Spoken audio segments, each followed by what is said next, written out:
Report. Cool. All right.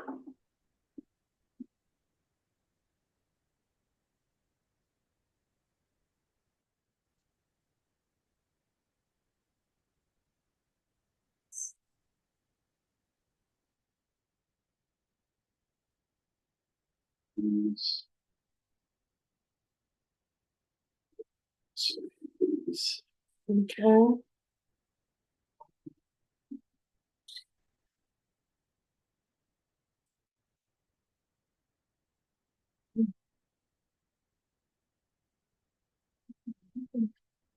Howard, do you want to do it up there or do you want to do it from your chair? I'm gonna say.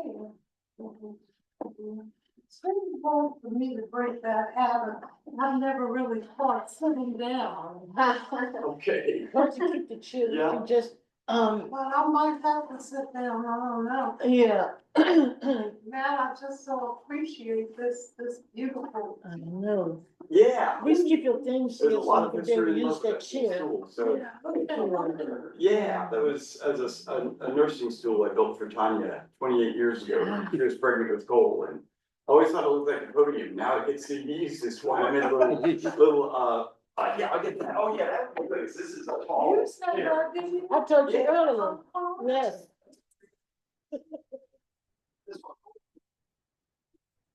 It's so cute. I like that. I really like that he made for you. Yeah. Yeah, that can go this Oh, height. yeah. Okay. So it's nearly, this is perfect. This is a chair from UVA. So this is at some UVA lab Oh. somewhere. You want it higher or lower? That'll be higher. That'll be higher. Which See if it means, goes in hold higher. on, which means I'll never. Oh my God. I was so behind you. You got That's how it should. Man, that's. Flounder on you got. Yeah, I'm on the back wheel. So when you get off, you gotta tell me, and you're gonna be like, Matt, Oh, I need to good. get off this thing. So, And you and fit right in the actually, middle of it. You know what I oh, was like? wow. Yeah. You are empowered.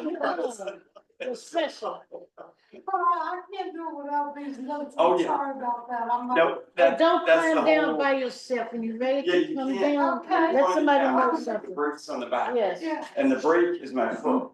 Okay, I was gonna say, where's the break? And you want more water than this? No, but I do need that spark. Oh, yeah. Problem. Okay. Yes, you And need we claim you want the list. What list? Just so you'll have it.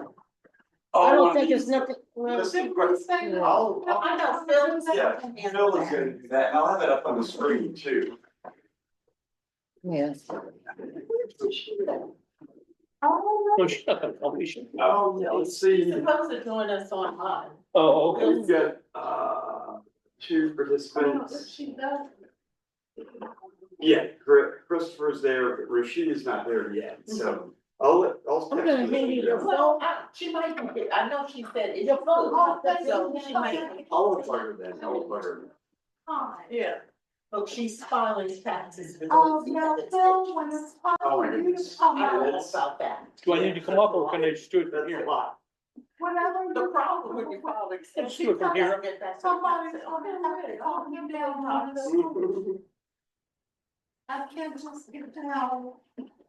I don't know, well, Phil can do it on this side. Yeah, Phil will come up over here, Uh-huh. because that's where I'm gonna stand. Oh, there's Liz. The start. Hey, Liz. Is Liz at home? Yeah, Liz is working, Liz is dissertating, so. Man, how many more minutes we have? I think I need to put some in the cup real quick.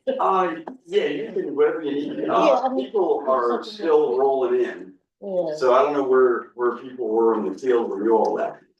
We were making our way over. They were making the way. Yeah, like some were using the facilities, I think. All right. You don't want the drill? Yeah, getting folks in from the lab, this is why on Thursday, I asked for the documentary part to be here. So just everything is here, which will make it a lot easier, Yeah. so. I'll give you your drill. Oh, yeah, I'll put that on the shelf. Hello, hello. Yeah, it is. Hello. Howdy.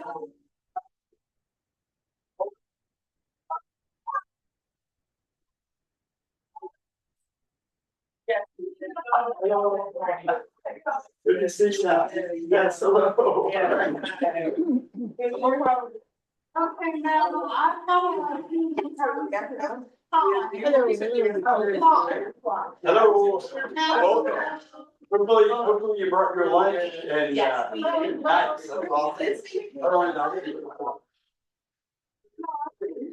Oh, no.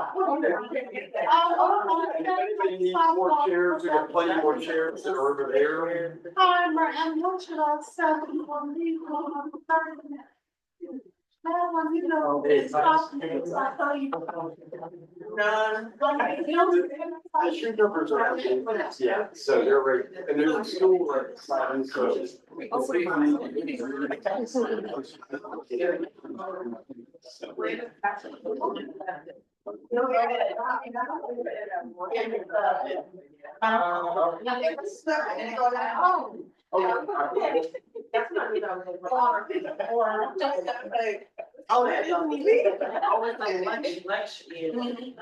I don't know about over me, but I guess I like to do.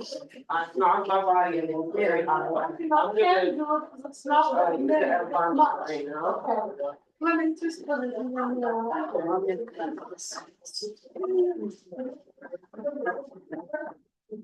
I want this as a promise. I know because I was gonna stand behind this. You can do that too, you stand beside her, so. And Iris, whenever you want the presentation up. No, I don't wanna stand. Oh, we get it recorded, but we're gonna wait for everybody to get here. Because if I stand close, I should. No, I'm not. Yes. Or something like. That's. Just work alone. Hey, Rashida, how are you doing?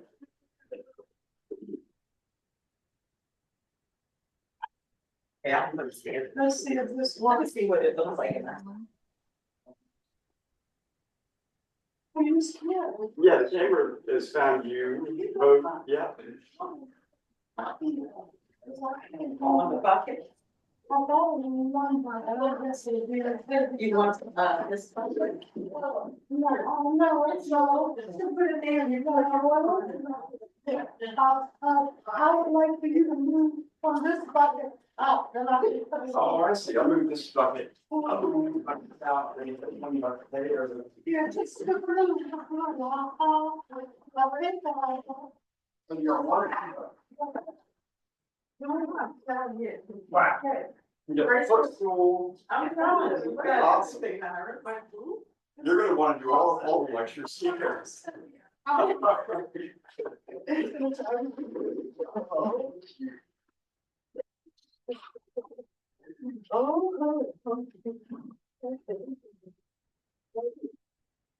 Now, we had a surprise rain, that was scheduled, so that was like one of those 5% chance of rain, and that moved right across. It was good timing. Yeah. It was not good timing for everybody doing the construction, they had all their tools out, so they had to hustle. And if anybody needs water, there's a water fountain.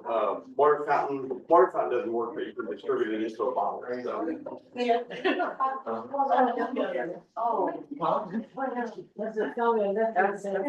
Hi, Barbara. Good to see you.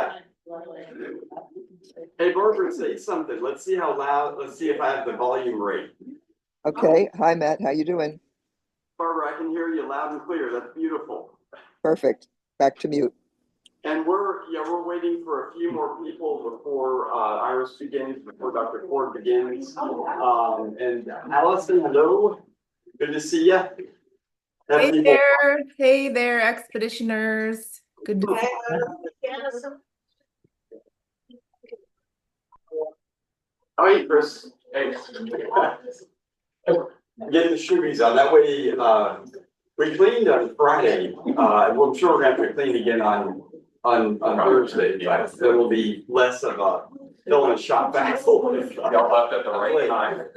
5 minutes later, yeah, that's how it always is.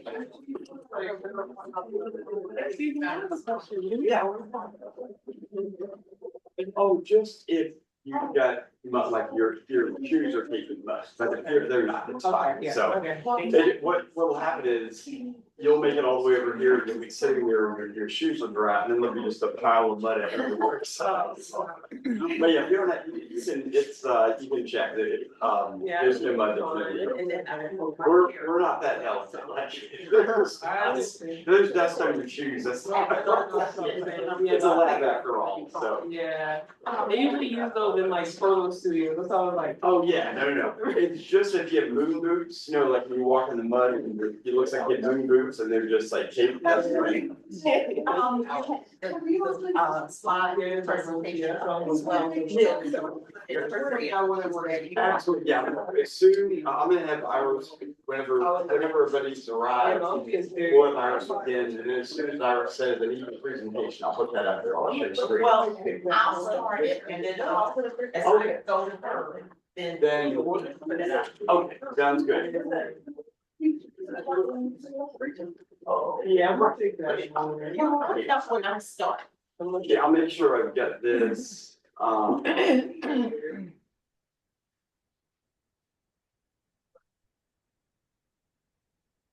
So this wall is now 5 minutes. I'll bring it up for you. Okay. So it should be, you can advance it with a roll, yeah, rolling it. Oh, whoa. And I'm gonna, place it on. Slideshow. Yeah. Hey, George. Hey, George. I'm not sure. I'll see you. No, it's fine, it's fine.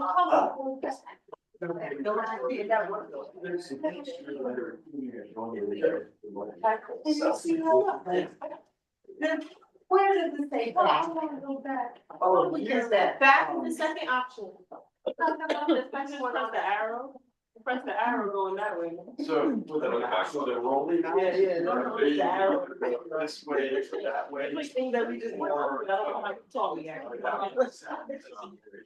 Was a map.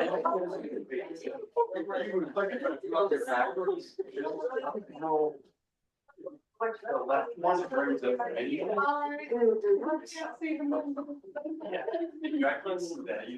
go back. There, if you use the, this little guy right here, you can, this good, this good. This goes. So you pull it, but if you roll them out that way. Well, try it.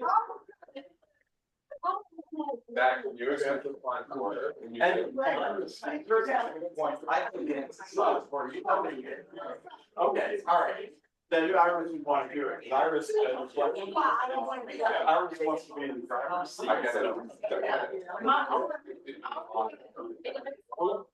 Iris, Madlynn, if we're ready to begin, I'm gonna hit escape on this. And then have the camera on you with the Zoom meeting, and then as soon as you're ready to start the presentation, that'll share the screen. Because everybody on Zoom right now is seeing all of us right here. need to. I'm getting ready to talk. Just tell me one time. So when I get ready to talk, if you can share a screen. Hey, Allison, do you see, on your screen, is it all of us big or are you big? I'm gigantic. You're gigantic. All right, I think you want that. I don't know why. Immersive, I don't want to do that. No, Matt, we're all in little squares, but you're in tiny squares. So it's like you guys are microscopic and we're all normal size. Matt, when you go to your square, Yeah. in the corner of your Oh, square, yeah. it's that, the 3 dots, click that, and then you wanna pin your. Yeah. Oh, yeah. So now everyone's gonna be able to see you at all times, and then you can probably remove her. And then remove Allison from the. don't wanna remove, Oh, yeah. allow, Replace ten, wait, maybe replace ten. Replace ten. replace them. Okay, no, so yeah, I don't know why. Oh, I know. Yeah, that's another way. Yeah, sure, I'm gonna try, Yeah, there's the camera. all right, I think that did it. I think speaker and pen. They can't give like. Let's just see, There. kind of. Speaker three ninety you all, all right. To make I think we got it. I think we're ready to begin. Okay, so we share screen. So we can- I do this. When you say for me to share screens, I'll share screens and begin ours this presentation, so. So let us, before we share the screen. I'm going to say hello to everyone. And as you remember, I'm Madlynn, this is Iris. If you have not, some of you have not met George. George Monroe is the executive director for the Montpelier Descendants Committee, MDC, that we mentioned yesterday. And we're very proud to have George here. And he's going to pass out the programs, the little pamphlets that have information about conducting oral histories. And as I'll explain a bit more about George as I begin the presentation. So you can start to share. So start to share screens. And those of you all on the Zoom audience, if you could let me know when you can see the screen. I'm gonna share screen. I do want to let everyone know that the booklets that are being passed out were produced for an oral history workshop we conducted in November. So you will see that those dates on there, but the information is relevant for you to use now and any time in the future. Are they ours to keep or? Yes, they're yours to keep. So we can mark them. You can mark them and thank you so much. I believe you would place it on. All right, should be, can everyone see the share screen now on DC? All right, thank you. Okay, so thank you very much, everyone, for participating in this oral history interviewing introductions. So normally it takes 2.5 to 3 hours to conduct our oral history workshop. So this is a 1 hour program, so it will be a bit condensed. And we're just gonna cover the basic information you need to know. But before we get started, I'd like to just give you a little information about the MDC. We are a nonprofit 501(c) organization, and we work in conjunction with the Montpelier Foundation. So, you know, we have a co-stewardship for Montpelier, which is significant in and of itself because I think we're probably pretty much the only site that has that at this point. So we work very closely with Montpelier. Last year, we decided as a part of programs that we do that we wanted to focus on oral history as one of the components of what we would be doing with the MDC. And in that process, we decided to organize a team, and we have the oral history collaboration team, which is made up of members of the MDC as well as representatives from community organizations in this area. Some of the members of the MDC who are a part of this are Rashida Kirton, who's on Zoom from Atlanta. You'll be able to see her at a point later. You can say hello, Rashida. She's the treasurer for the MDC. Hello, everyone. Then we also have Iris Ford, who's one of the other chairs of the committee. Iris is a member of the MDC board as well. And I'm the other chair for the MDC as a member of the MDC, other chair for oral history as a member of MDC. We have other members of MDC here. That's Joanne. George, of course, is here. And online is Barbara White, who's our vice president. So the oral history collaboration team is made up of organizations in this area. And that would include the Orange County African American Historical Society, the Orange County Historical Society, the James Madison Museum, the Madison County African American Historical Society, Historic Germana, Carver Ford County Museum, and George Washington Carver High School Alumni Association, as well as the James Madison Museum. So we are still looking to add to our collaboration team to have representation from other organizations in this area. Because one of the focuses for MDC is to reach out to descendants as well as people associated with the descendant community in the whole region of this area. And George, as our executive director, is from one of the other historic plantations. He can connect his family to the Highland and Monticello plantations. So one of the members who I'd like to introduce, one of our collaboration team members, and that would be Phil Audebert. And Phil publishes a monthly online program, sort of like a newsletter called The Oracle, so that people are informed about things. And he is a representative of the Orange County Historical Society as a part of the team. And Phil will be presenting today as a part of the program. So as a part of this, just very briefly, I guess I could say, I am from this area. Iris and I, and Barbara, who's also online, are, our great-grandfather was one of the major founders of what is Jacksontown, which was a freedmen's community across from Bloomfield Plantation, which is connected with Montpelier. The lands are connected. And his son, our grandfather, Mitchell Jackson, actually worked at Montpelier during the DuPont era as their head builder. So we have some history that we could think of for our own family. If you look at that slide, that's our great-grandfather, Alan Jackson, who's to the right at the top. And then there's a small map that shows parts of Jacksontown in the region.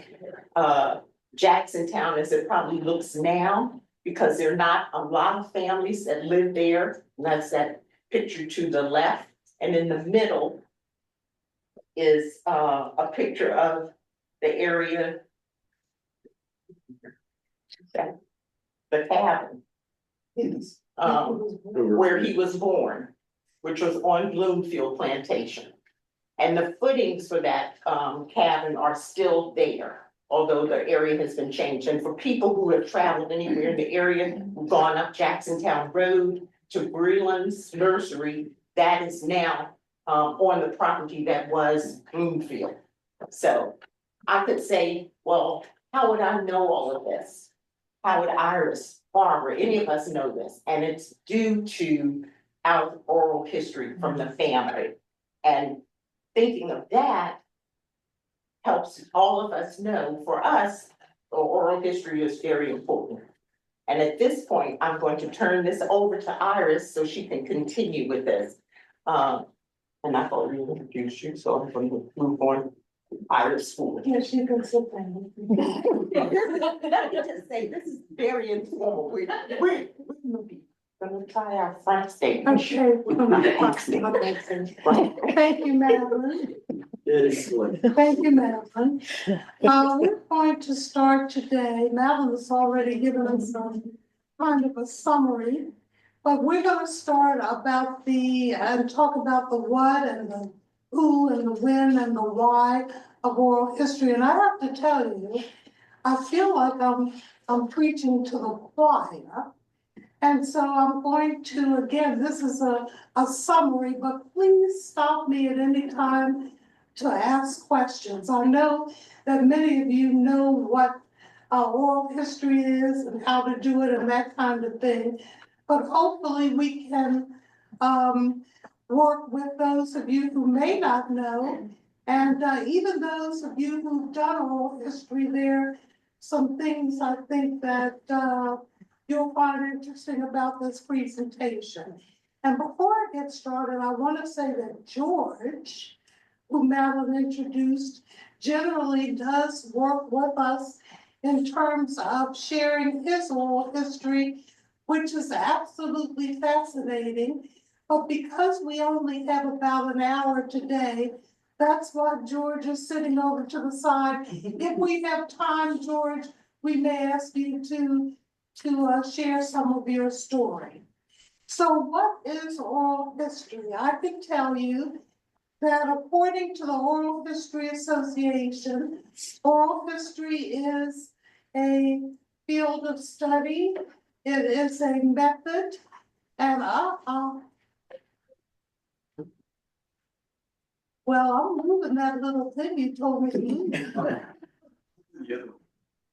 I'm moving it both ways and nothing is going, go to what? Go to what? Go to what? Okay. I'll try it again. So what is oral history? It's a field of study, but it's also a method of gathering and preserving and interpreting of the voices and memories of people, of communities, and participants in past events. Now, oral history, as I'm sure you all know, is both the oldest type of historical inquiry. Of course, it predates the written word, but it's also one of the most modern, initiated with tape recorders starting about the 1930s, 1940s, and now using 21st century digital technologies. And Phil is going to tell us all about those digital technologies. When I first started doing oral history workshops 30 years ago in Southern Maryland, we didn't have what Phil has now. We had tape recorders, and more importantly, we had people who didn't want to be tape recorded. Forget about being videotaped. And so, as a retired anthropologist that goes back way before 30 years ago, we learned that we had to take notes. And you still probably need to do a little note taking, and I'll talk about that. But today's digital technologies really help with this whole oral history initiative, and we'll talk about that. Okay, I'm going to try to go to who. This thing is not working. There you go. Thank you. Okay, who? So the who, we all have stories to tell, all of us. When? Yes, when? When do you think? Now, right? Wow, there is an urgency about oral history, and that's because memories fade, you all know that, places change, and people do die. And if we don't document the sort of rich practices and traditions of people and places that are important to us, all will be lost. And so the time is now. You know, I had a great grandmother. I think she was about 104 when she died. And I was a junior, I think, in undergrad when she died. So I had plenty of time to do oral histories, but it never occurred to me.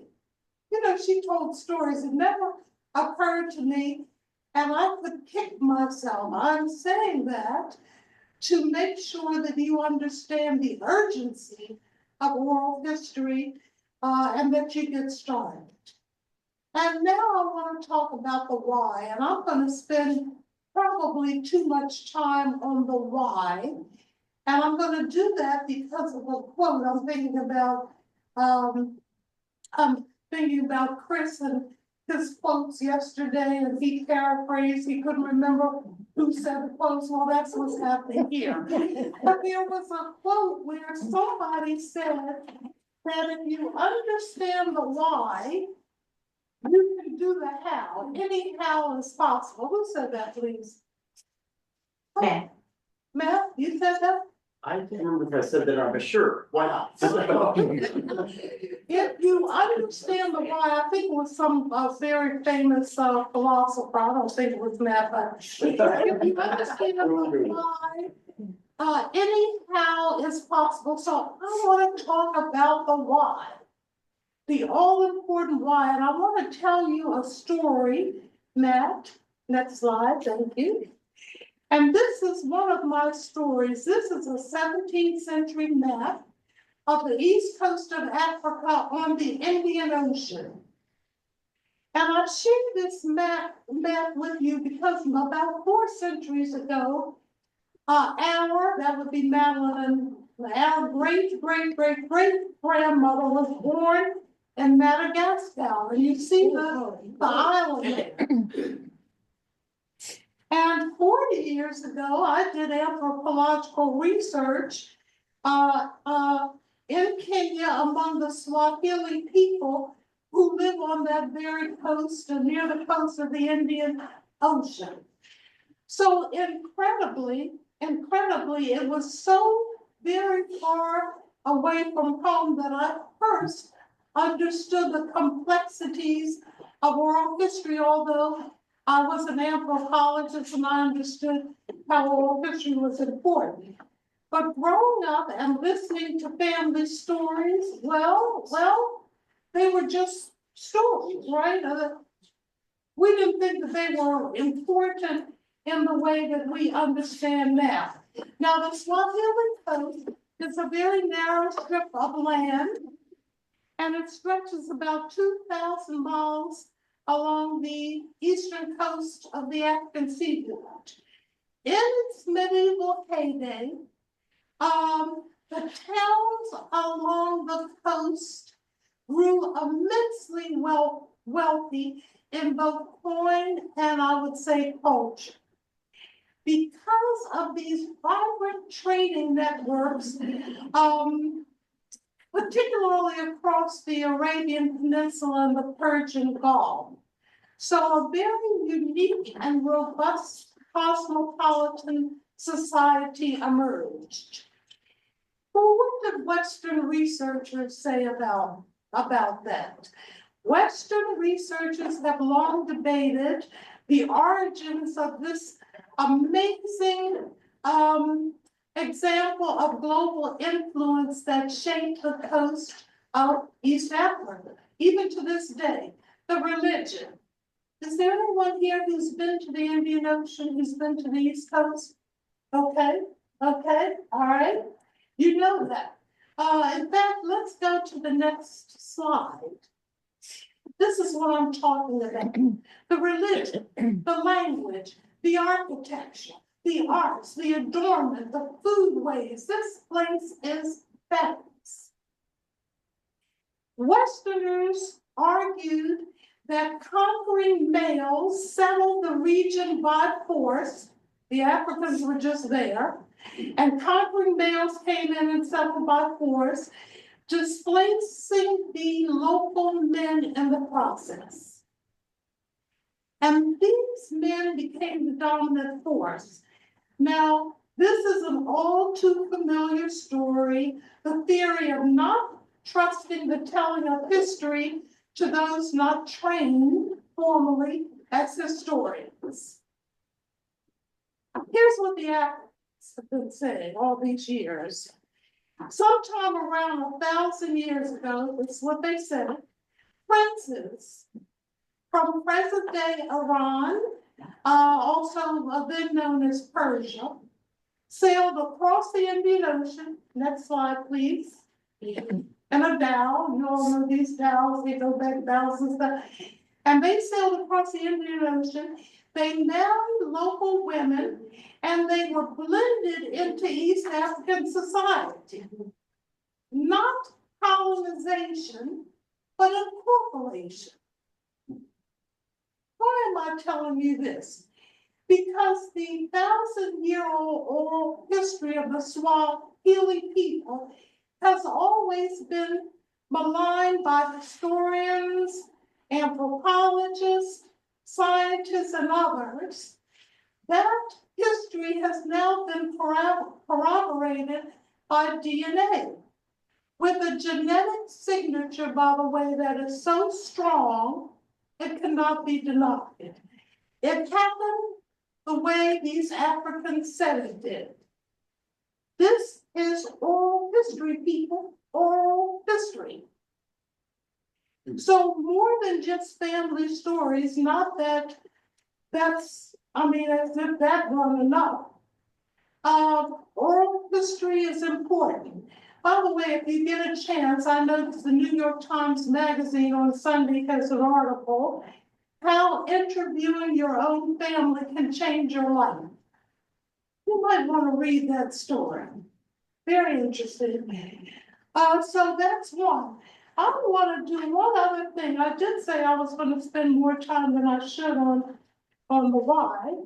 I want to talk about one more story that is closer to home. And this is a story that Barbara White, who's on Zoom, knows, and Madlynn knows. It's about our mothers, the Jackson sisters. And they told us many stories about growing up right here in the shadow of Montpelier, right around the road here, in the early 20th centuries.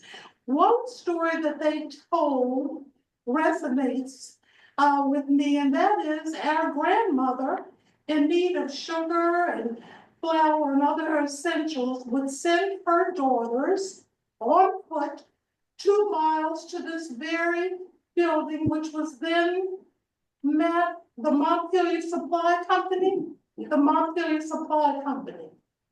First of all, can you imagine? I would say, what? We better get a horse or something. 2 miles. The question I want to ask you is, so what? Who cares except our family? I want to know if you can tell me why our mother's stories are important. I mean, let's face it, in the early 20th century, they would be considered nobodies. And not just nobodies, but Negro nobodies, female nobodies, right? So I want to know what we might learn from their stories of buying sugar and flour at this store. Chris, I feel like I'm back in that classroom. They're looking at me like, what? Thank you. One, your location in terms of like where you kind of was raised, your family was kind of cultured, so that can be like a generational location. So that being 2 miles from here can kind of give you an idea of where they resided. That's one. Two, it also shows that that experience was something that was a memory that was long lasting. So it had to be something that constantly happened often. So that's two. And the third one, I would say like your connection to Montpelier as a whole, like as a family, probably there's a long lasting connection to this land. So it kind of probably inspired you to kind of look deeper into how long your family has been in this area. That is just wonderful. It also speaks to the economy, what the economy was, and sugar and flour were available and not rationed and relatively inexpensive. Yes, because after a while it was rationed a bit, yes. And this wasn't a white-only establishment.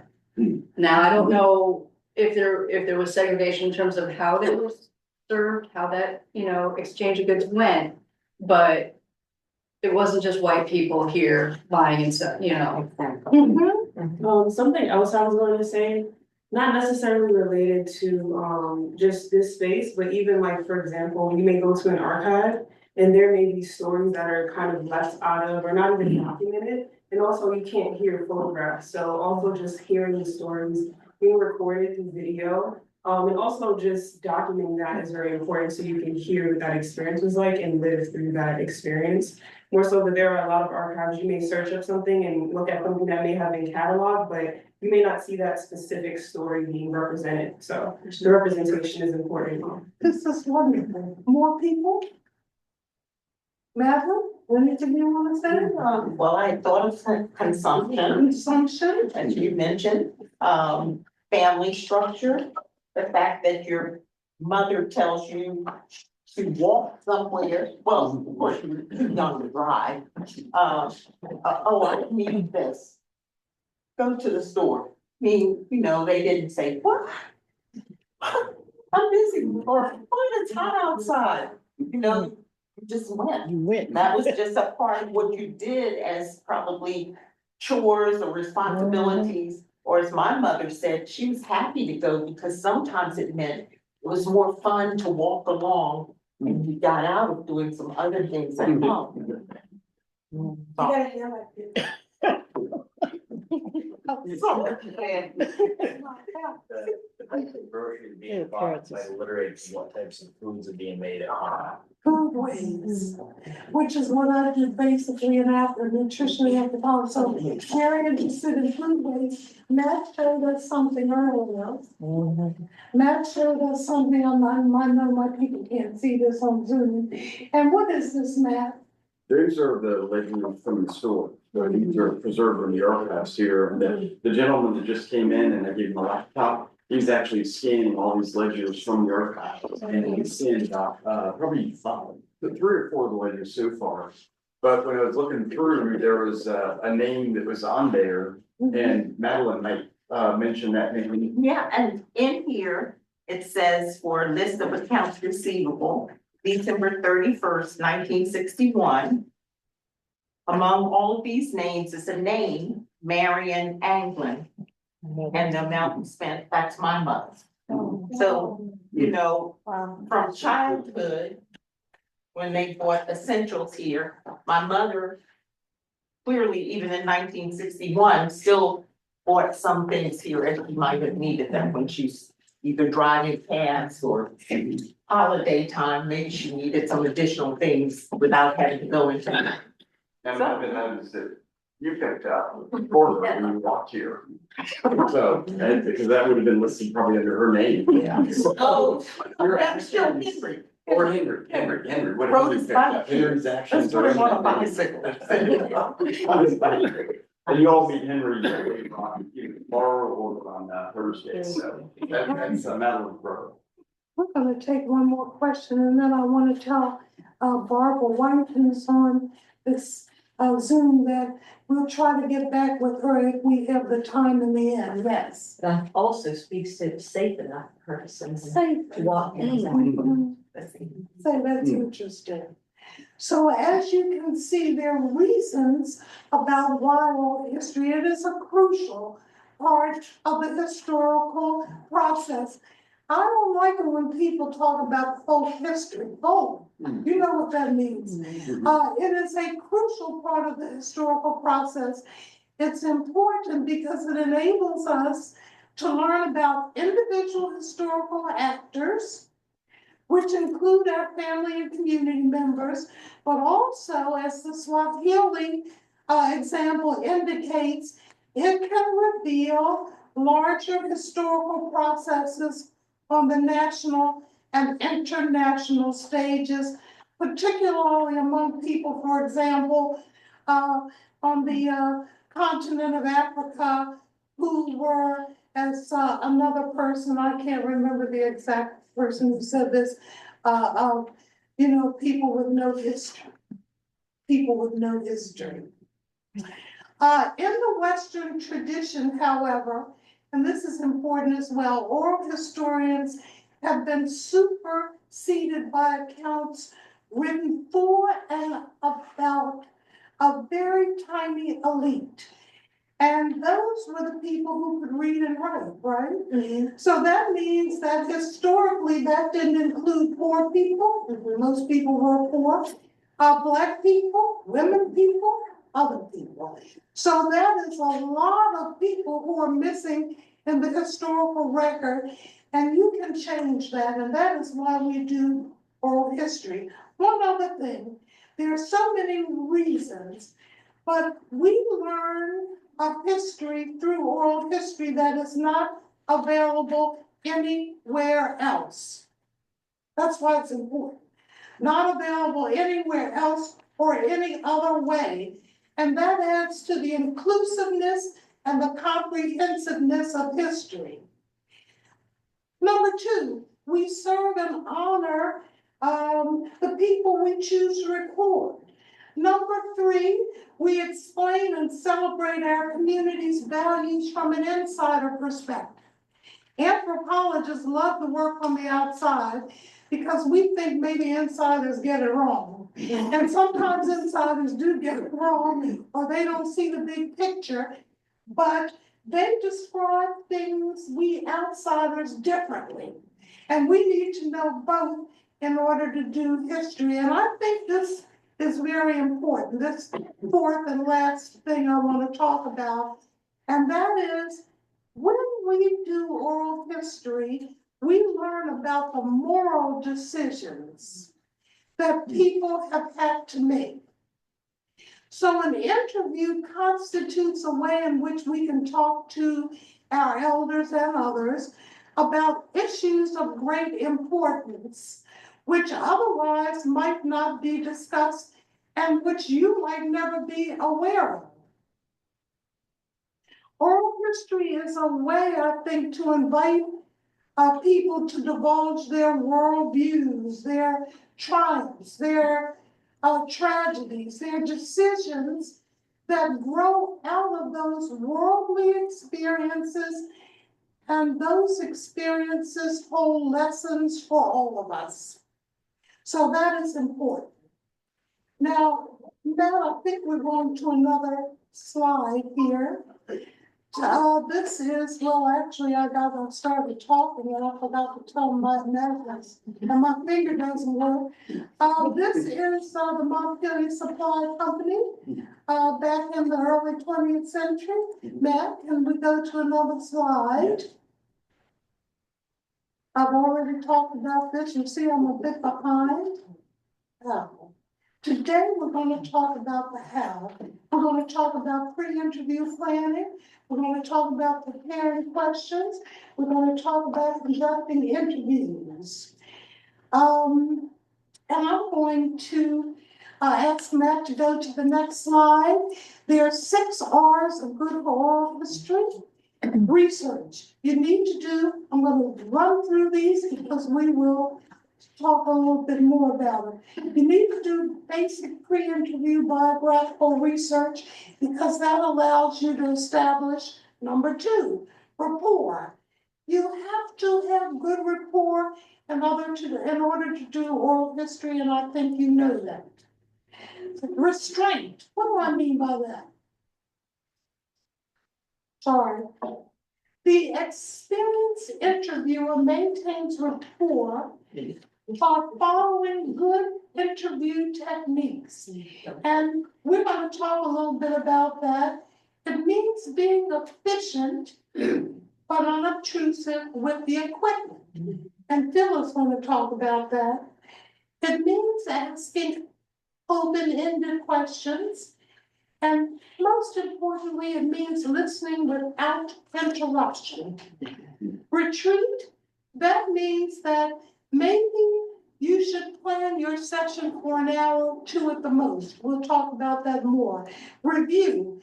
Once you finish your interview, you need to listen to the interview to analyze your technique and also to identify details that merit follow-up. And finally, respect. And this is important. Respect underlies every aspect of oral history. Respect for the interviewee as an individual.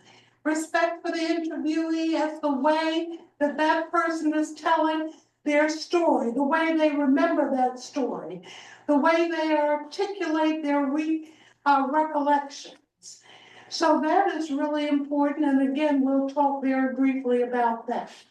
I think it's time for the next slide. I want to go into more detail about oral history. Once you decide on who you're interviewing, you should arrange for a pre-interview visit. Even if you're interviewing someone you've known forever. In that pre-interview visit, it'll help you plan a strategy, and especially in terms of the logistics of this, but content as well. So during the visit, you'll have an opportunity to explain the process of oral history and why you're excited about doing this interview. You can judge the health and welfare of your interviewee. Some people, for example, have hearing problems. You need to know that. You can identify other challenges, for example, their willingness to actually speak or to be videotaped so that you can anticipate and plan. And I think it's important to say that the pre-interview meeting can be reassuring for everybody. You know how to get there, so you're on time. You get a sense of where your interviewee will be most comfortable. Where will you sit? Where will she sit? Is there a favorite chair? Where's the electrical outlet?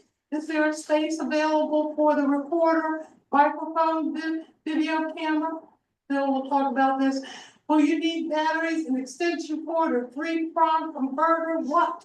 You've got to get all that together before you go in, even if it is your own mother. And by the way, you should not be interviewing your own mother. And you know why.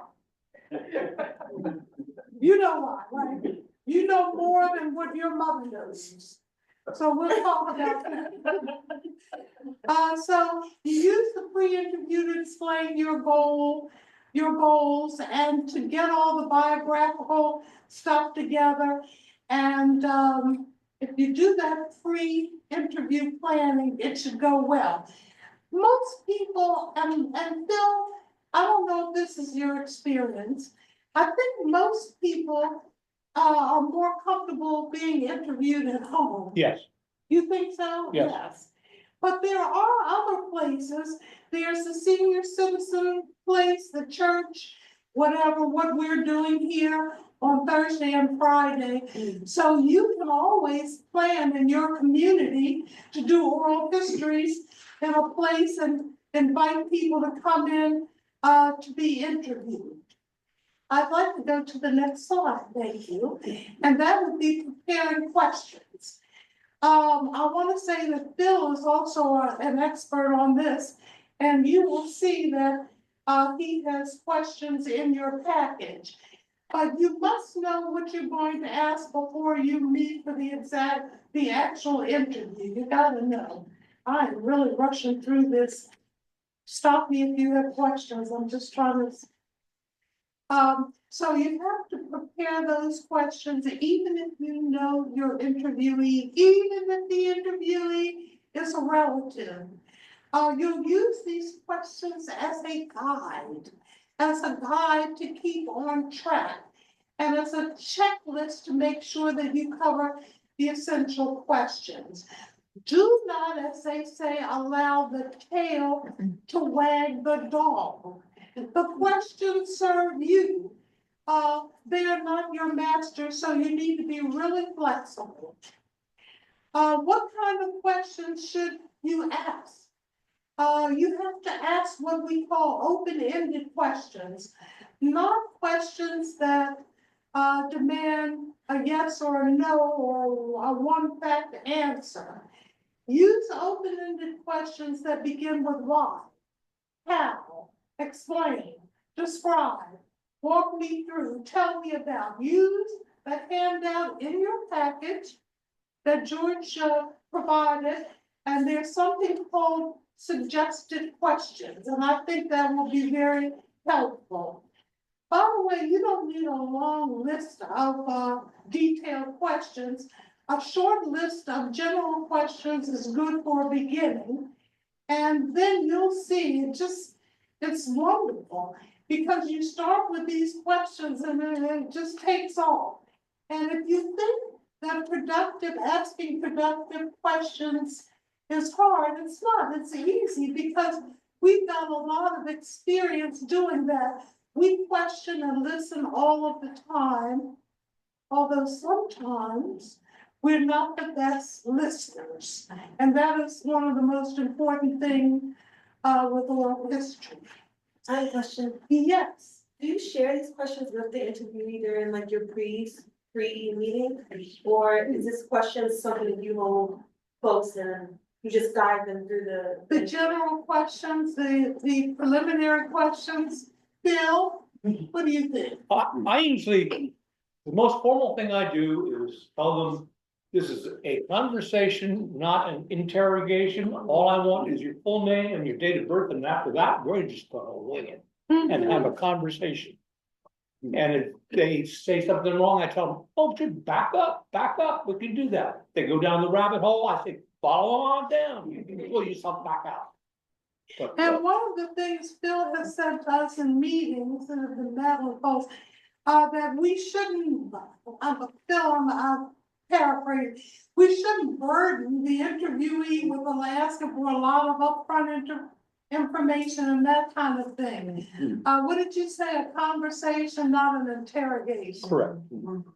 So, yeah, keep them, I think this is pretty important. You have to closely examine your questions to see if any of them are leading that.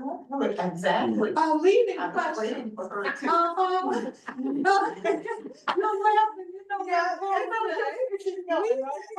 Madlynn. we often do that. What do I mean by leading question? I have a note that says that we often do leading questions. These questions lead your informant to give answers that agree with what you think or with your expectations. And you are particularly, you are in a particularly dangerous situation with this leading question issue when you're interviewing people who are intimate to you. That's what I'm saying. Maybe get someone else to do your mom or dad or whatever. And we know why, because you think you already know what their experiences are like. You don't. And that is the whole point of oral history. So be careful with these leading questions. I wanted to say one thing about those questions, and I don't know where that note is. I wanted to know, well, I'll ask you after I tell you that also after you establish rapport, you might want to challenge yourself and your interviewee with deeper questions than your original preliminary questions. We have some ideas about how to do that, and it's in your package. But some of the things you can ask people are like, what was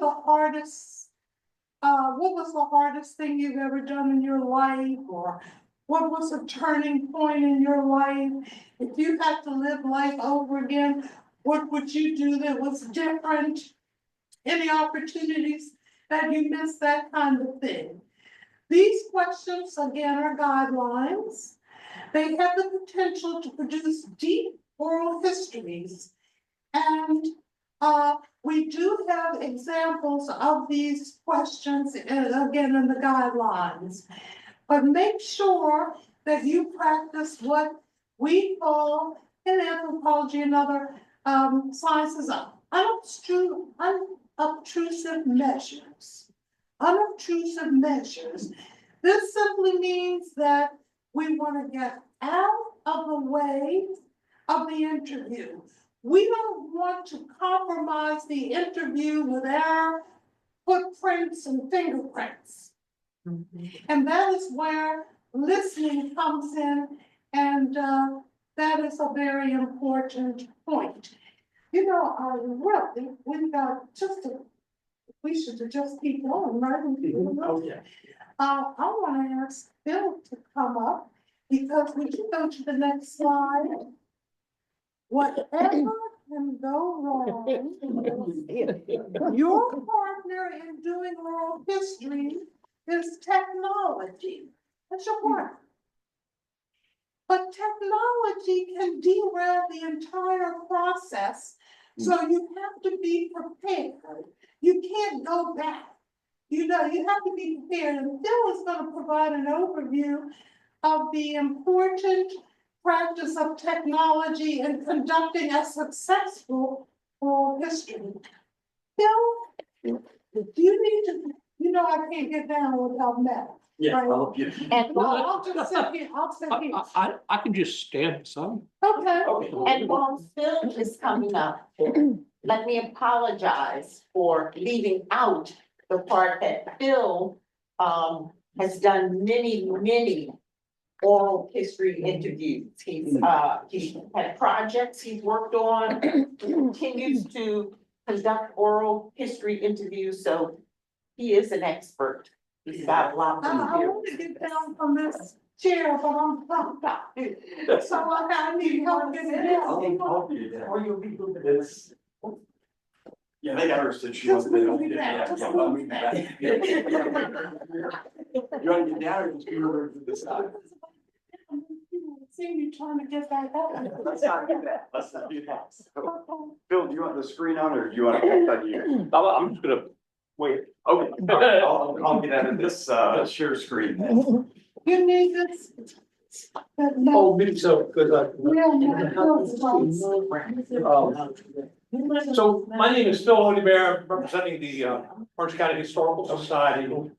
Back so many years before the pandemic, the James Madison Museum approached me about doing some oral histories, particularly with people who were staying at the who were residents of the nursing home here in Orange Dogwood Village, and then it just branched out from there to the community as a whole.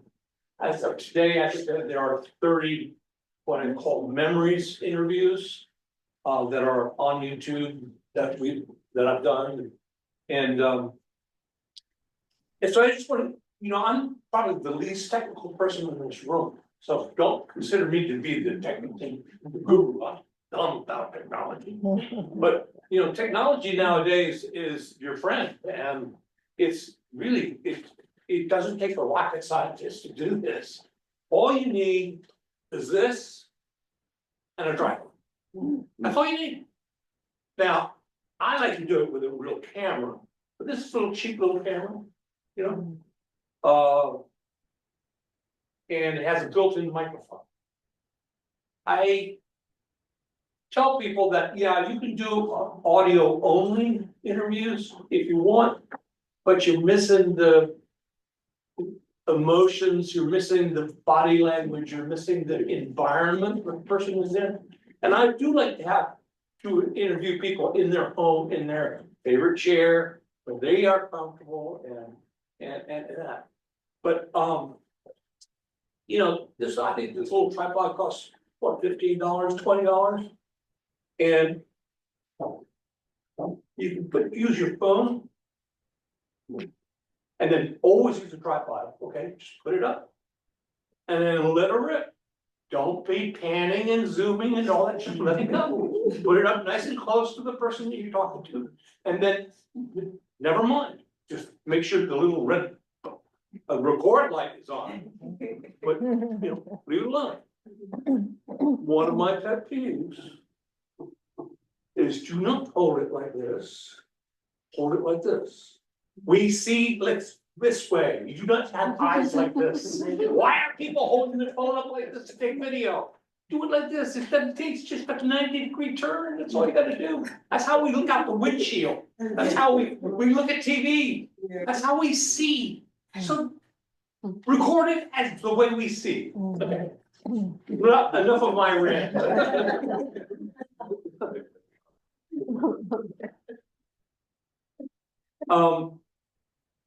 Comfortable surroundings, familiar surroundings, that's makes the interviewee feel more comfortable. Light, this is a big one. There's no way I could interview you right now where you're sitting, because she is backlit. You gotta have more light on front of the person than behind them. So go in the house, turn on every light in the house. It's really nice if you can have some natural light in there as well. So in other words, maybe have beside a window, not behind, not just in front of the window, but just to the side of it, so that part of their face is illuminated by the window, and then part of the face is illuminated by the artificial light. But get as much light as you can on the interviewee. Avoid cluttered backgrounds and distractions. It's always really nice if you can have somebody sitting there with family photographs behind them, that's nice. But things that are moving behind them, no. And I always like to get people to share some of their family photographs, maybe 6. You know, childhood, graduation, wedding, middle age, grandparent, grandparent, just a few.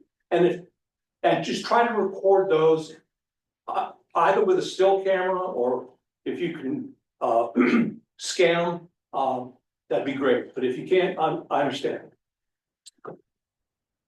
Position the camera close to the interviewee, no zoom, no pan. Check that it is running. Make sure the batteries are charged. Also, and do you have enough memory? You know, these things that eat up memory. Typical 1 hour interview will eat up 4 gigs of memory, easily. Eliminate extraneous noise. We're talking about TVs, they're the worst. Traffic, radios, screaming children, barking and whining pets, lawnmowers, leaf blowers, all terrible.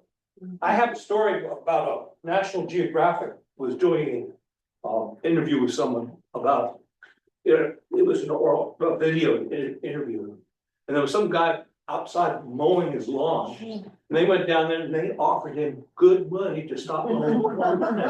And he took it and he turned the thing off.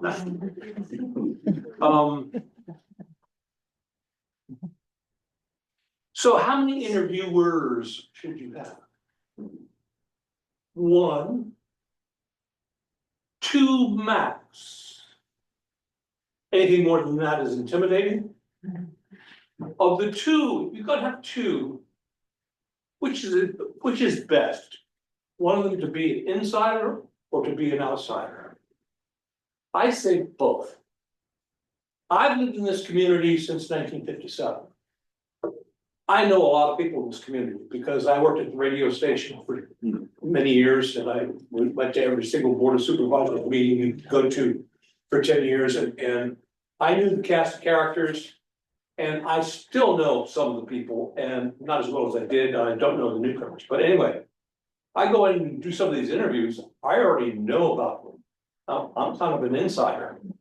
I would never know some of these questions to ask if I were an outsider. But an outsider, you're going to ask questions that I would never think about, that are obvious, that should be answered, that I should. Bruce Monroe and I did a lot of interviews together, and he was the insider, and I was the outsider, and we were like a tag team. It worked great. Anyway, I told you about the conversation, not an interrogation. Name and date of birth, and then after that, just a letter written. Don't ask questions that could be answered with a simple yes or no. We don't want to talk about that. Their sample questions would be ancestors, talk about their ancestors, their childhood and their education, their occupation and skills, their spouse and children, their church, their family traditions such as recipes. Where were you when? What is the best, worst thing that ever happened to you?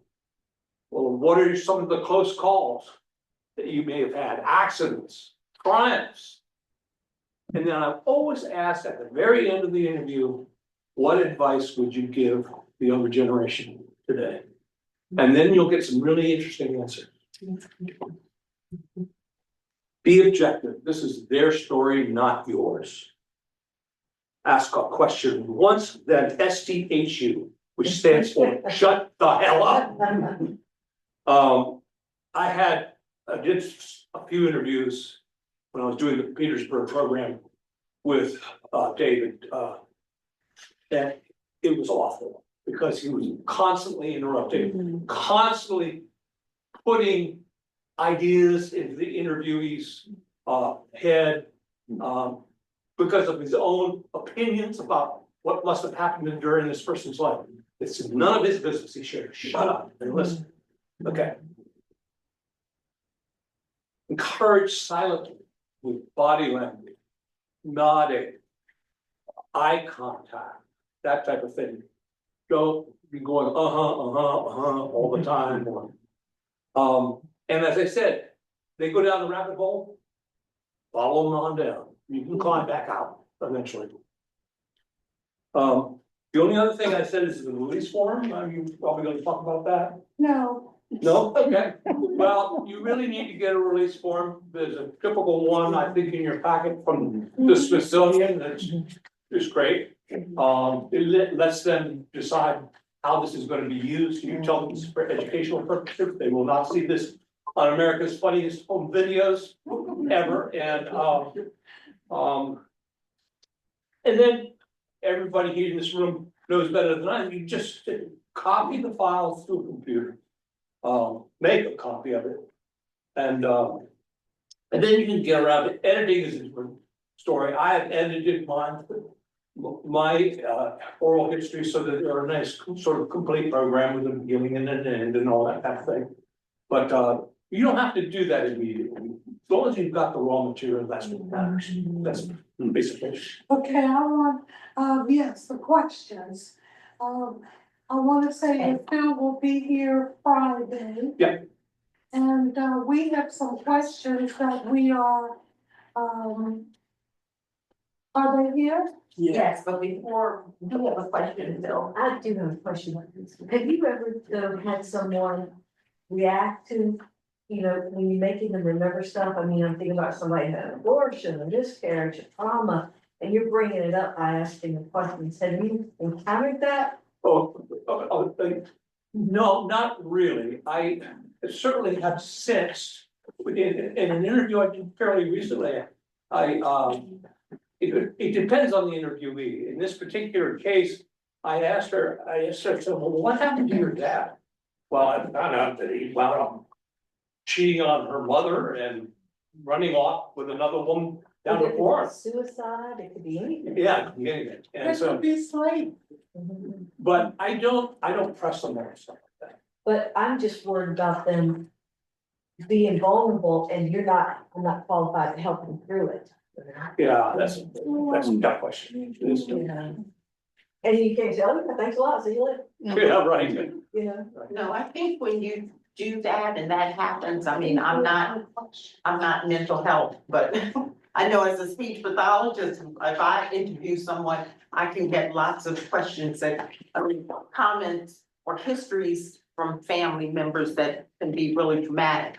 So you listen, acknowledge it, but then also you could let them know there are resources and perhaps you could look them up for them and get that information back to them.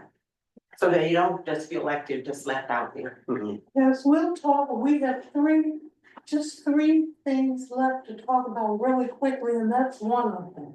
There's a question over here. Yes. I had a question, so thank you for this presentation, I do appreciate it. I'm actually in the process of conducting oral history interviews back home in Coney Island of like residents. Cool. And this actually gave me more of a, just how to conduct it professionally necessarily. I have my own prior knowledge, but I definitely did appreciate it. But I did have a question about, so I do conduct the interviews as well as my partner. But just in general, more so with the sound. I know you said like some cameras they have like, he uses a Sony camera, it's like more of like a film camera, but more so, I know my Sony A7 III, it has a built-in speaker, but sometimes that may not give you the best audio. So do you have any recommendations as to how to also have extra, like, have you ever had any experience using extra sound necessarily in some of the interviews?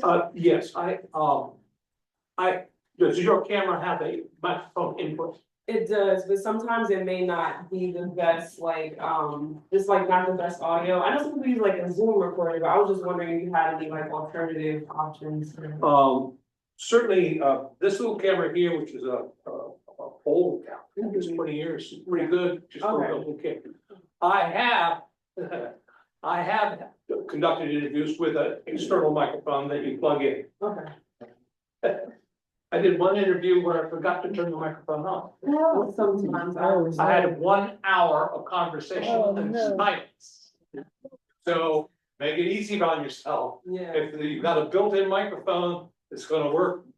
And particularly if you have maybe a little VU meter on the bottom of your screen. Yeah. We can see That really helps. Get nice and close to them. And then, like I said, leave the camera alone. Yeah. Rune Arledge, the great guru of ABC Sports, back in the old days, he said, let the film run like water. I have a question for you. One, you said you prefer to use that than your phone, why? Prefer to use that? Yes. I think the quality's a little better. Quality's better. Yeah, I think it is. The phones are getting so good nowadays. This is an iPhone 8. I mean, you guys probably all have something much better than that. And I would think, you know, showing the ads, the films that they've actually recorded. Okay. Wow, that's awesome. One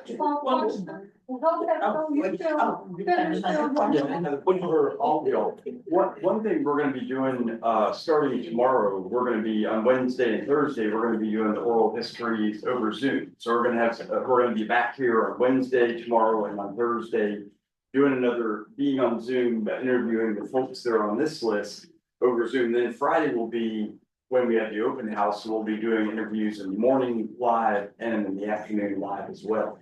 And one thing, I've come up with a list of questions, but it was before this informative lecture. And what we'd love to have you all critique these questions, that, you know, going into exactly the examples where don't ask a specific question. Like I said, did you walk or drive to the store? And I could see if you like, drive, and then you go next.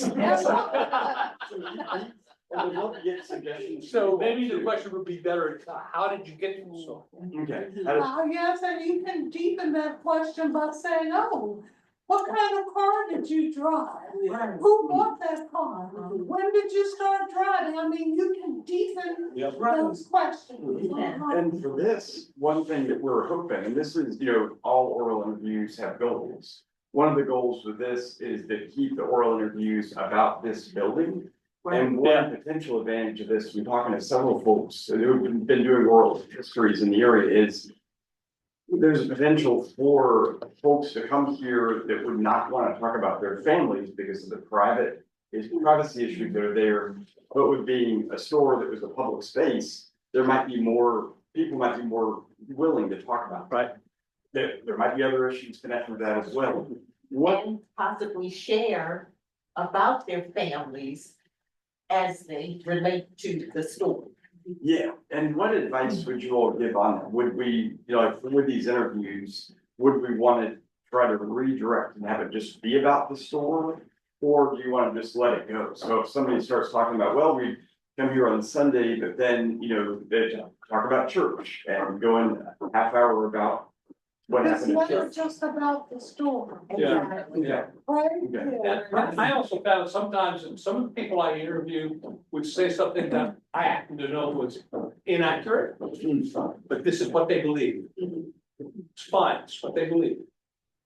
You don't Don't be going around saying, well, no, it doesn't happen that way, Yeah. you know. Or can we get back to the store? Right. Yeah. Yeah, that's helpful, that's helpful. Yeah. Because that kind of shuts people down. Right. So let- A second interview, I don't know, Mhm. but. Or somewhere along the line, as they're talking, yes, we stopped here and we stopped on whatever, wanting to buy gas, but then we always would go to the carnival or something and talk about that. When they stop talking or pause, then you can come back to ask some other things that may start the conversation again. Perhaps about the store, or maybe they're so involved in what they're talking about, that you just ask more. You know, oh, well, tell me more about that. But let it flow, like you're saying, though. Yeah. Just. And stores like this were the gathering ones. I mean, they were right behind the churches as far as being a community center. That's true. And you know, the old guy sitting out front in the coveralls, drinking the Coca-Colas, 5 cents a bottle. You know, they some will drink a half a case a day because it had drug in it. In those days, you know, it sure did. But anyway, excuse me. Oh, yeah, I had a question. Yeah. So my question is more so, what led to the creation of the NBC? That was a question that I had yesterday, but I didn't get an opportunity because I know like the day was going by, but I just want to know what led to the creation of that community and that space. That's a story. Yeah. But let me just add one more thing and I'll let you all answer. One thing to add to the why that I had. Your memories are your most precious possession. They're second only to your children. They are irreplaceable. Everything else except your children are replaceable. Your house burns down, you can replace it. You get robbed, you can replace it one way or the other. Wreck a car, you can replace it, but you cannot replace your memories. All right. That is one. So, and so often, people are robbed of their memories by dementia, death, or both. So get the memories so that they can live forever. It's a legacy. This is wonderful. Let's get.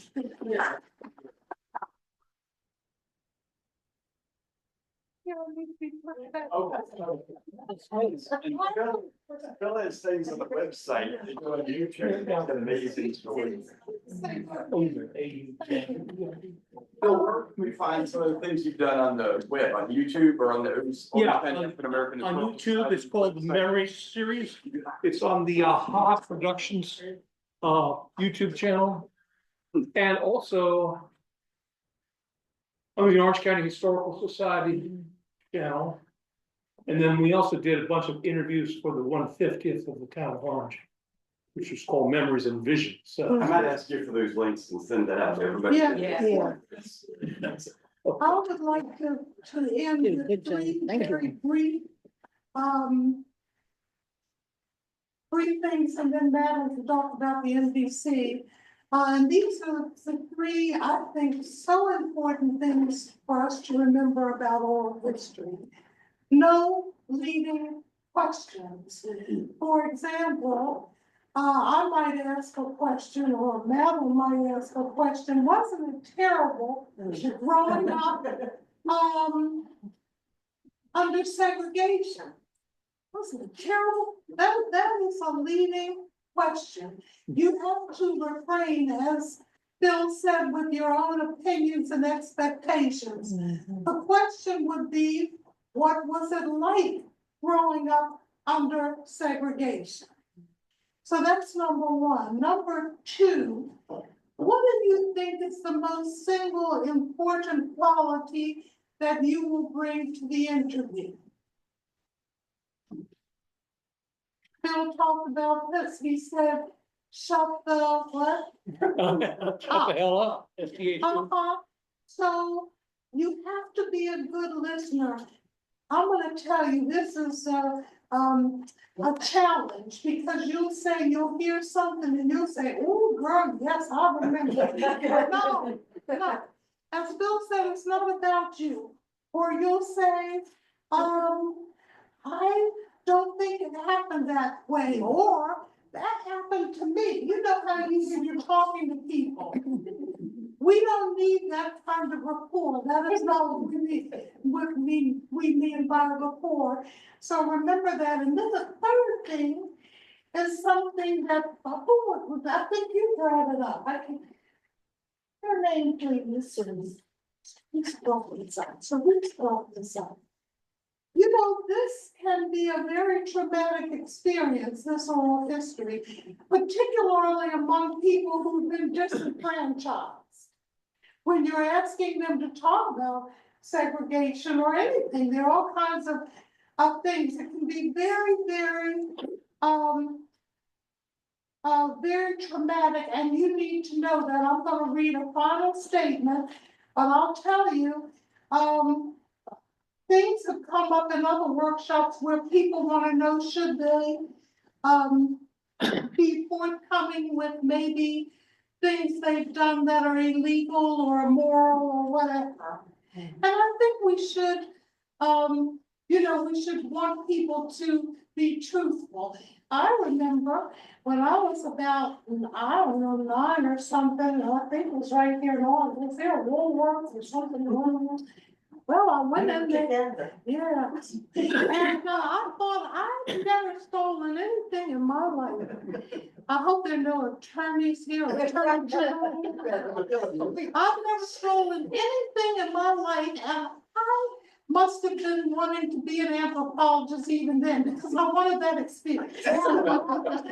So I took a fingernail polish. I stole fingernail polish from the Woolworths in Arlington. Highbrow. You got the So we talk about that in oral history, maybe yes, but there are legal issues and trauma that we need to be aware of. Right. Then the final thing I want to say is that this is important, and this is a slide, but don't even bother giving it up. I want to read this. Oral history consists of a relationship between two people.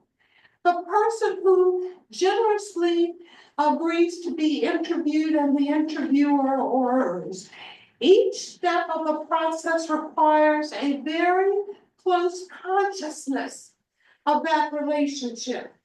You may be asking a person to share information that she has never uttered outside of a close circle of friends or family. You may be asking a person to speak about a time or experience that brings up painful memories. So you gotta be tactful, respectful, and delicate in your oral history. And finally, I'll say we provided a package of information to help you conduct oral history, and that package includes, what does that package include? That package includes, I don't know what that package includes. The Smithsonian Oral History Guide, really great one. Guidelines on how to ask questions, suggested questions, and deep questions. Phil's interview guide and suggested readings. On the last slide here, but we'll make sure you get it. I have listed without their permission. I've listed Phil's email and Madlynn's without their permission. And so you might, no, mine's not on. So you all might want to be in touch with us, and we are always available. Now, do we have time to talk in this venue about the MDC? Questions about oral history? I'll be around for the rest of the week. Thank you very much.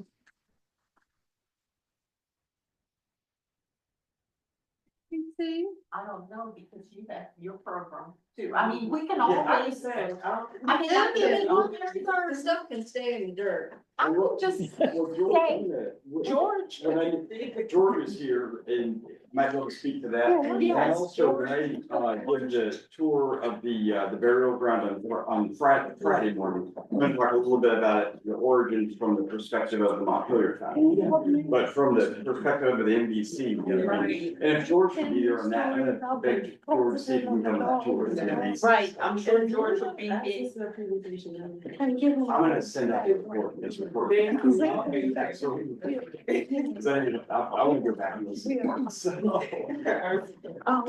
I was for sure. So I'm gonna, Yeah. George, once again, our wonderful executive director, George Monroe. We'll turn this all over to you, George. You wanna sit right there, George? Okay.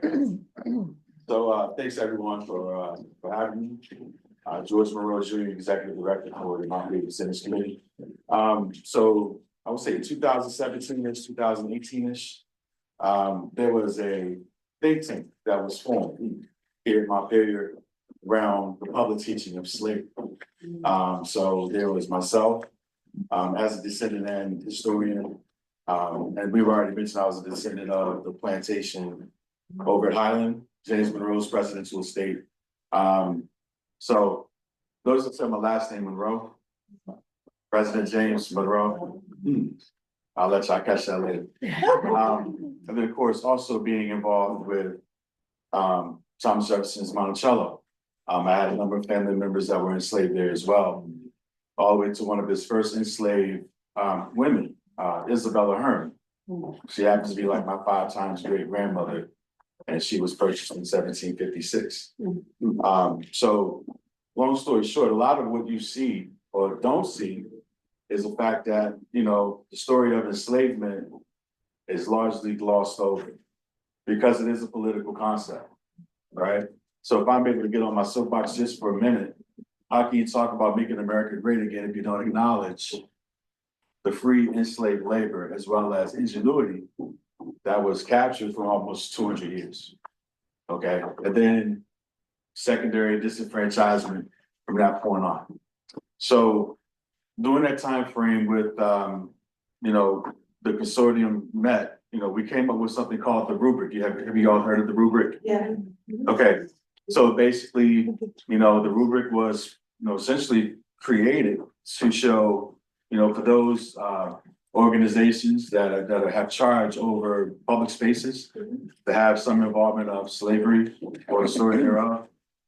You know, there's an opportunity for you to either, if you're just getting started, here's some best practices that you might want to consider employing in terms of your mission to tell these broad stories. From kind of just beginning all the way up to how do you do this world class, okay? Since Montpelier was at the heart of this kind of like think tank, you know, basically sponsored by the National Trust, African American Cultural Heritage Fund with Brent Leggs, there was an opportunity there because there's a strong descendant community here in the Montpelier region to bring folks together and think about what does world class look like in terms of engaging descendant communities. And so in 2019, as kind of part of that kind of conversational broader outreach of Montpelier, what you have is the formation of the Montpelier Descendants Committee as its own independent 501c3 in 2019. And so 6 years later, you now start to see this organization really start to tackle a lot of things, namely memorialization, right? So not only do we have memorialization of the actual burial site, but when you think about things like descendant engagement, oral histories, all of those things in some way, out, shape, or form kind of grow towards this kind of moving, I would say, theme across the nation, which is the importance of capturing descendant stories. Because we've already kind of established that these histories are pretty much either largely ignored, whitewashed, and or looking to be erased altogether.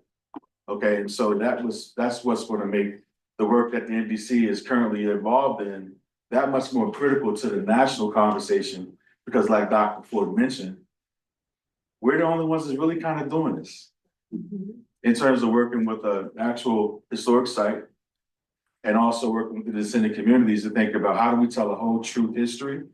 How do we tell a history that basically not only, you know, acknowledges the contributions of President Madison, but also that silent workforce that he had to make his creature comforts more conducive to him to be able to do his contribution to the nation. And their story is just that much more important. And so, what really became kind of eye-opening for me is when I was walking the woods with Matt, and we walked the East Woods. And we learned in our history books, if you're from Virginia, there's that fourth grade kind of Virginia history book. And it talks about how James Madison, for example, grew tobacco and all that other stuff, right? So we're left as young Black and brown people understanding that President Madison grew tobacco to enlarge his farm economy. But what they didn't tell us is that he tried and failed many times over, even reaching out to some of his contemporaries across Central Virginia to try to learn how to grow tobacco. And if it wasn't for enslaved individuals who had experience in West Africa growing rice, growing indigo and things of that nature, understanding canal systems, he would have never been able to accomplish that goal. So what I just did is I gave you an example of traditional history and whole truth history that accompanies the contributions of everyone involved. There's nothing about that says woke. There's nothing about that says DE&I. It's just history supported by primary and secondary source information that we can easily point to right here in the archives of Montpelier. So the goal of the NBC is to partner with Montpelier to make sure that these stories are not only amplified, but also make sure that we're giving credit where credit is due for their particular piece of the broader story. And to also enable that humanity that was lacking to them during their lifetime. So that's pretty much the story of the NBC is the best I can get. I hope I didn't leave a whole lot out. I'm from New York, even like within our research circle that Mariah leads, I was thinking, we talked about the Great Migration, and I was like thinking about that, and I'm just even finding roots to like where my grandmother's from and my grandfather and stuff. And a lot of that conversation is not had unless you ask questions, but sometimes there's reluctancy to answering questions. So I definitely appreciate you sharing that. This is my first time actually being exposed to a descendant committee. I didn't even know that it, not to say it existed, but just where I'm in Brooklyn, New York, it's like I'm just, thinking about how did I get to this space necessarily through like my mother and my father, just thinking about all those questions. So I appreciate that and just being exposed to this to share with other people. So Dr. Ford did tell me I didn't tell my story. I want to say one thing before you do, and that is that one of the reasons that we landed where we have at the time we have, and that is probably out in front of every other certainly presidential museum, whatever, is because of the archaeologists. Yeah. So those of you who want to be trained as archaeologists. That's true. Very important. Right, we had all of And the so support. it's really important. We couldn't have done it without Matt and No, his crew. Right. That's true. Absolutely. That's very true. And oral history is a form of archaeology. We're digging into the past, right? We're just not digging up objects. Right. We're digging up memories. And nobody expects the history to be in the minds of people or in the ground. It's like that is not, it's always in the books, right? Right. It's always good, and that's just not where it's at. Okay, sorry. And there is a concept called land as kin, right? Have you all heard of that term before? What is it? Land as kin. Land as kin. As kin, like say you and I are cousins. Well, that land is kin to you as well, especially when you're talking about a point of reference and being able to point to an actual physical place where your ancestors actually moved and lived, had Black love, or excuse me, I would say had love, had ingenuity, had relationships, had family even. So that land, that experience on that land is part and parcel to everything that you're doing, even as part of oral history. So always keep that also in mind. When you talk about, for example, the migratory patterns, like we knew that, at least those of us that have researched history, anthropology, archaeology, sociology, is that, we call it the Great Migration, but really a lot of African Americans were fleeing terrorism. And so what we've seen is, and even if you look at who makes up the MDC, right? You'll see families that even though they have their points of origin here in Orange County, well, a lot of them went to DC, a lot of them went to Maryland, a lot of them went to Philadelphia, Pittsburgh, even, right? Cleveland. Some folks are even in Texas. And so, and you look at some of the descendants that are actually part of us, you can see how they have their roots here, but they're elsewhere because somebody decided to leave and set down roots elsewhere where they thought that there may be better opportunities. As far as my family history, I've already mentioned that, come from Highland, have family members in, come from Monticello, and also family members from Boswell's Tavern. That's Louisa County. That's Meriwether Lewis. Lewis and Clark. You never heard of those folks? Yeah, so I had family members that were indentured servants there. Even in my dig, I found my dig. I found at the state library the freedom papers of my great-great-great-grandfather, right? His name was William Captain Sr. He actually migrated to Canada, to Toronto, and he could pass for white, and he would come back and forth to Virginia.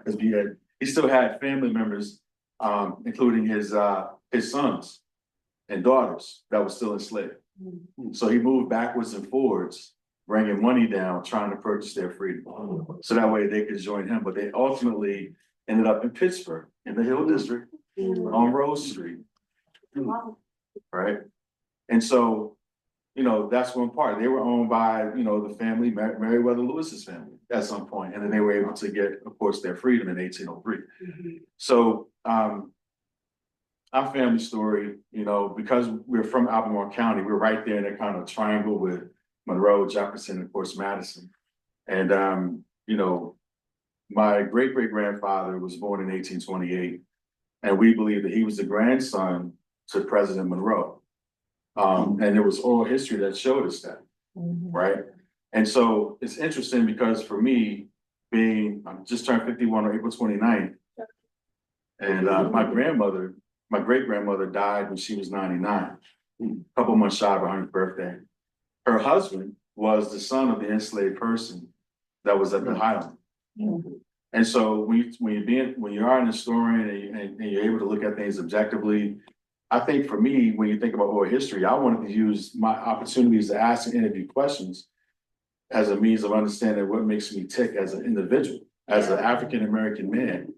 Because in my family line, there's a whole lot of good and there's a whole lot of grimy behavior, right? That I was able to witness growing up. And then also in doing my kind of studies, also have a secondary master's in psychology, where, I was trying to learn more about, okay, what makes me tick? And so it's an interesting view because a lot of folks are going just to interview, just to kind of get a history, but I was trying to heal from some stuff. Does that make sense? Yeah. Hopefully I'm not getting too deep. No, it does. And so, because I'm like, well, so why is there addiction in the family? Why is there divorce in the family? Why is there incest in the family? Right? And so by being able to go back and actually ask the hard questions of family members who were willing to actually answer, I was able to piece together certain things so that way, you know what, I could chart a different direction for my children. And break something that, in spiritual circles, they refer to as generational curses. Right? Because there's a lot of trauma that happened during slavery that we as African Americans have not fully dealt with within our own community. And it's not about passing the buck or pointing fingers, but it's about recognizing that there was a trauma because you had to survive, right? And that stuff kind of passed on and it wasn't healthy. It wasn't healthy behaviors, right? And so that was my kind of core reason, But along that journey, I found out a couple of things, and I'll end with this because I'm starting to take a lot of time. There's a story in oral history that I captured about my great-grandfather, who was a son of the enslaved person at Highland. His name is George Monroe Sr. I'm named after my father, who was named after his grandfather. And he was a World War I veteran. He actually served in the Army.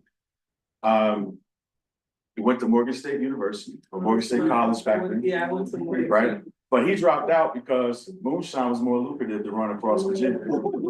So he dropped out of there, but his name was Propaganda. That was his nickname. Well, that's. Oh, Propaganda. Like, imagine that, like your nickname is Propaganda, right? Early 20th century. Hey, Propaganda. Like, you know, but anyway, he was a big time hunter. Like, I mean, he was a houndsman, he hunted deer and stuff that we still do today. Even I got some dogs at home that I take out and I train and I hunt. You know, I hunt deer, I fish, I do all of that. Punchy boy in training. All right. But Grandpa George was from talking to my older cousins and my uncles and my dad. He was a no nonsense type of guy. Tall, dark like me, 6'4", big old hands. He was a man's man by all intents and purposes, but he had trauma, right? And so long story short, President Roosevelt had a hunting lodge called Pine Knot. All right, you ever heard of that? Pine Knot down in Scottsville? Okay. So story has it that one day he was hunting on the side of Monticello Mountain. And it's interesting because our family farm is 7 miles from Highland. And we've been there since 1881. And still an example of a freedman's cabin. So if you want to know what a freedman's cabin looks like, go down a couple doors and you see the Gilmore cabin. That's an example of what a freedman's cabin looks like. So we still have one that's in operation on our family farm today, with siding and everything. But if you dig underneath those walls, you'll still see it, right? Early example that was built by Grandpa Ned, who was the person that owned it, Highland, and my great-great-grandmother Harriet, who gained her freedom from Boswell's Tavern, Meriwether Lewis's family through her father, William. So she was actually freed and she married my great-great-grandfather in 1868. Okay, long story short, so we get up to George, they're the youngest boy, who was born in 1891. His oldest brother was born in 1851. So can you imagine having kids over 40 years? Right? No, right. So his oldest brother was 40 years older than him. Okay. So when we start to talk about George within the grand scheme of things, being born in 1891, his father was born in 1828. He was the youngest of like 17 children. Yeah. Right? And so, how did I get off on that? But being that he was born in 1891, you know, that makes him, you know, he's in that kind of weird transition between Black codes and then the beginning of like segregation and so on and so forth. And so as I was researching the histories and whatnot, I realized I had a story about one of his brothers that during slavery, the whole concept of the paddle roller. Anybody heard of the paddle rollers before? First generation police. Okay. These guys, I got stories of these guys actually fighting police to basically self-emancipate and things like that. In books written through slave narratives. So anyway, George had that same type of mentality, like he was a resistor, he was a disruptor. He didn't take a lot of stuff from anybody. So President Roosevelt comes down to the family farm and says, hey, we heard your dogs hunting on the side of Monticello Mountain, and we want to borrow your dogs to come hunt with ours. And my grandfather told him no. He said, no, we don't loan our dogs to nobody. He says, well, sir, I'm the president of the United States. I want to borrow your dogs. And my grandfather, as the oral history goes, he says, well, guess what? I don't give a damn if you was Booker T. Washington. You can't borrow my dogs. So needless to say, President Roosevelt didn't borrow those dogs. Right? So, but it's like, but being a historian and also capturing those histories and being able to read about it in different books, that reference is by a historian by the name of Virginia James, I think her name. No, Virginia Moore, excuse me. She has the Scottsville Museum down in Virginia, Scottsville, Virginia. She curated that museum until her death back in the early 90s.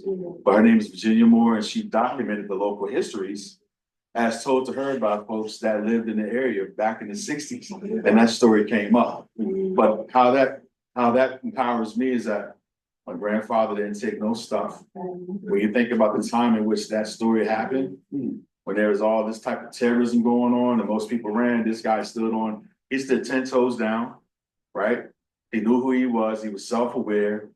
And so I look at that and I say, okay, so how do I actually employ that type of, rigor for my own life? You know what I'm saying? As far as, knowing who I am, knowing my work, and making sure that people know that when they look at me, that no, I'm not nonsense. I'm about my business. I'm serious about what I go after. And I take that good part from him, you know, and then I also spread that to my kids. As far as looking people in the face, being confident, knowing who you are, being centered, right? Because those are like lessons from the past that are actually shaping who I am today. And that's really at the heart of oral history, if you think about it, is to learn from the past, so that way you can shape what's going on in the future. So, all right, I'll talk to you.